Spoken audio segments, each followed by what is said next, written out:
आज हम रामचंद्र जी के जन्म के बारे में हिंदी में कथा सुनाने जा रहे हैं। आगे की आनंद लीजिए। मंत्रीगणों तथा सेवकों ने महाराज की आज्ञानुसार श्याम कर्ण घोड़ा चतुरंगिनी सेना के साथ छुड़वा दिया। महाराज दशरथ ने देश देशांतर के मनस्वी तपस्वी विद्वान ऋषि मुनियों तथा वेद विज्ञ प्रकांड पंडितों को यज्ञ संपन्न कराने के लिए बुलावा भेज दिया। निश्चित समय आने पर समस्त अभ्यागतों ने के साथ महाराज दशरथ अपने गुरु वशिष्ठ जी तथा अपने परम मित्र अंग देश के अधिपति लोभपाद के जामाता रिंग ऋषि को लेकर यज्ञ मंडप में पधारे। इस प्रकार महान यज्ञ का विधिवत शुभारंभ किया गया। संपूर्ण वातावरण वेदों की ऋचाओं के उच्च स्वर में पाठ से गूंजने तथा सुमेधा की सुगंध से महकने लगा।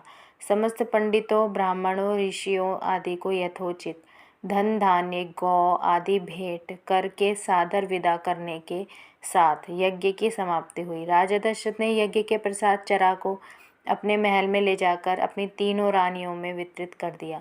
प्रसाद ग्रहण करने के परिणाम स्वरूप परमपिता परमात्मा की कृपा से तीनों रानियों ने गर्भ धारण किया। जब चैत्र मास के शुक्ल पक्ष की नवमी तिथि को पुनर्वसु नक्षत्र में सूर्य मंगल शनि बृहस्पति तथा शुक्र अपने अपने उच्च स्थानों में विराजमान थे। कर्क लग्न का उदय होते ही महाराज दशरथ की बड़ी रानी कौशल्या के गर्भ से एक शिशु का जन्म हुआ, जो कि श्याम वर्ण अत्यंत तेजोमय परम कांतिवान तथा अद्भुत सौंदर्यशाली था। उस शिशु को देखने वाले ठगे से रह जाते थे। इसके पश्चात शुभ नक्षत्रों और शुभ घड़ी में महारानी कैकेयी के एक तथा तीसरी रानी सुमित्रा के 2 तेजस्वी पुत्रों का जन्म हुआ। संपूर्ण राज्य में आनंद मनाया जाने लगा। महाराज के 4 पुत्रों के जन्म के उल्लास में गंधर्व गान करने लगे और अप्सराएं नृत्य करने लगी। देवता अपने विमानों में बैठकर पुष्प वर्षा करने लगे।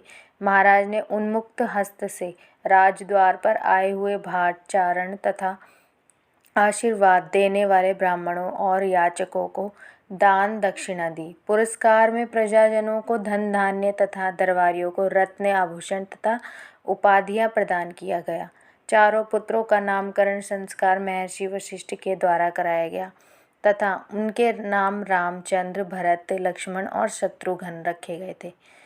आयु बढ़ने के साथ ही रामचंद्र गुणों में भी अपने भाइयों से आगे बढ़ने तथा प्रजा में अत्यंत लोकप्रिय होने लगे। उनमें अत्यंत विलक्षण प्रतिभा थी, जिसके परिणाम स्वरूप अल्पकाल में ही वे समस्त विषयों में पारंगत हो गए।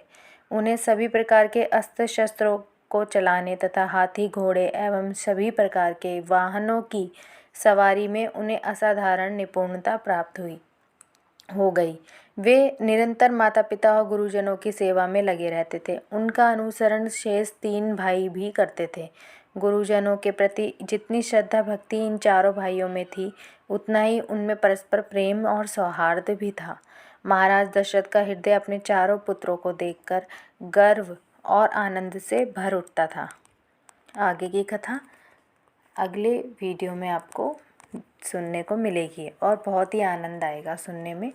और प्लीज़ हमारे चैनल को लाइक करें, शेयर करें, सब्सक्राइब करें। कमेंट में जय श्री राम, जय हनुमान लिखना ना भूलें।